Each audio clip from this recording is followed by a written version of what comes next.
कवर्धा में दुर्गा उत्सव की तैयारियों के बीच एआई से बनी मूर्तियों पर विवाद गहराया है। विश्व हिंदू परिषद और बजरंग दल ने कलेक्टर को ज्ञापन सौंपते हुए कड़ा विरोध जताया। संगठनों का कहना है कि देवी देवताओं की मूर्तियों का निर्माण परंपरागत शिल्पकला और आस्था से जुड़ा विषय है। एआई मूर्तियां न सिर्फ धार्मिक भावनाओं को आहत करती हैं, बल्कि संस्कृति के भी खिलाफ हैं। चेतावनी दी गई है कि यदि एआई मूर्तियों का प्रयोग हुआ तो सख्त विरोध होगा। यूनाइटेड न्यूज ऑफ एशिया के लिए कवर्धा से राज नामदेव की रिपोर्ट।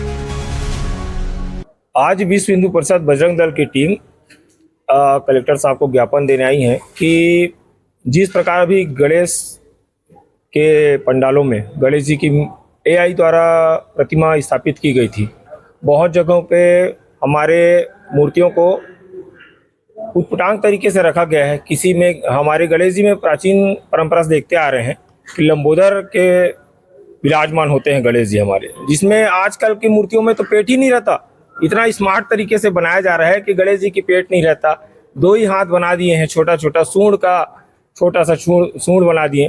तो इससे हमारी धार्मिक भावनाओं को बहुत ज़्यादा ठेस पहुंच रही है।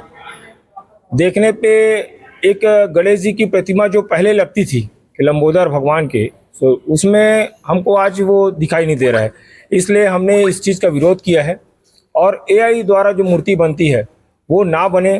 कवर्धा में किसी भी पंडाल में उस प्रकार की मूर्ति विराजित ना हो, इसलिए कलेक्टर साहब को ज्ञापन दिया गया है। अभी कुछ दिनों पहले गणेश पक्ष में हम सभी ने देखा, सोशल मीडिया के माध्यम से भी कई जिलों में भी देखा कि आजकल सोशल मीडिया में एआई करके कोई ऐप आ गया है, उसके माध्यम से उसकी कॉपी करके मूर्तियों को निर्मित किया जा रहा है। तो कहीं ना कहीं वो हिंदू समाज को और हिंदू भावनाओं को आहत पहुंचा रहे हैं। तो उसी परिप्रेक्ष्य में अभी हमारा एक बड़ा त्योहार हिंदुत्व का आ रहा है, नवरात्र का बड़ा पर्व है। हमारी बहनें बहुत ही गर्वमय उपस्थिति में उसको मनाती हैं।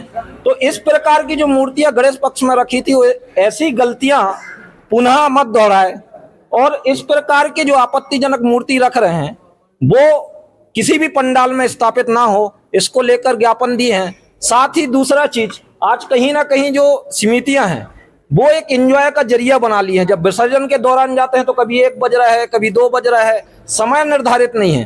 तो हमारा प्रशासन से मांग किए हैं कि एक समय निर्धारित किया जाए, उस समय सीमा में मूर्तियों को विसर्जित किया जाए।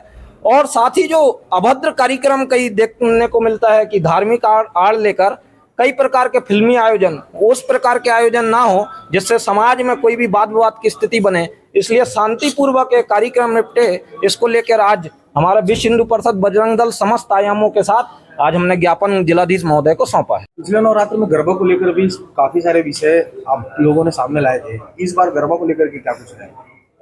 इस बार भी गरबा को लेकर हमारा पर्टिकुलर गरबा से विरोध नहीं है, क्योंकि वो तो खुद भक्ति में एक आराधना है। लेकिन जिस तरीके से गरबा कवर्धा में हो रहा था उसमें कई समितियों ने हमारा स्वागत भी किया, जिसको देखते हुए बंद किया गया था। और इस बार भी हम मांग किए हैं कि गरबा को पूर्णतः बंद होना चाहिए और कुछ लोग जो करते हैं भक्तिमय आराधना के साथ करें, उससे हमको कोई आपत्ति नहीं है, लेकिन कोई भी मैदानी इलाके की जगह अपना इंडोर करे। आज विश्व हिंदू परिषद और बजरंग दल के पास संयुक्त रूप से विगत जो गणेश चतुर्थी का त्यौहार था उसमें कुछ एआई से निर्मित मूर्तियाँ थी, जिससे हिंदू धर्म के लोगों की भावनाएं आहत हो रही थी। उस प्रकार की मूर्तियाँ आगामी जो शारदीय नवरात्र है उसमें ना बने, और साथ ही जो विसर्जन और इसमें डीजे में गलत प्रकार के गाने जिससे भावनाएं आहत होती है, उस प्रकार के गाने ना बजाए जाए, इसके संबंध में हमने एक ज्ञापन दिया है। सर, बहुत ही कम समय बचा हुआ है, अमूमन लगभग बहुत सारी मूर्तियां हैं जो एआई के तर्ज पर बनाई गई हैं, क्या कार्रवाई करेंगे उस पर? अभी सभी समिति के लोगों को हम बुलाकर इसके संबंध में दिशा निर्देश दे देते हैं उनको कि ऐसी मूर्तियाँ विराजित की जाए, स्थापित की जाए जिससे किसी की भावनाएं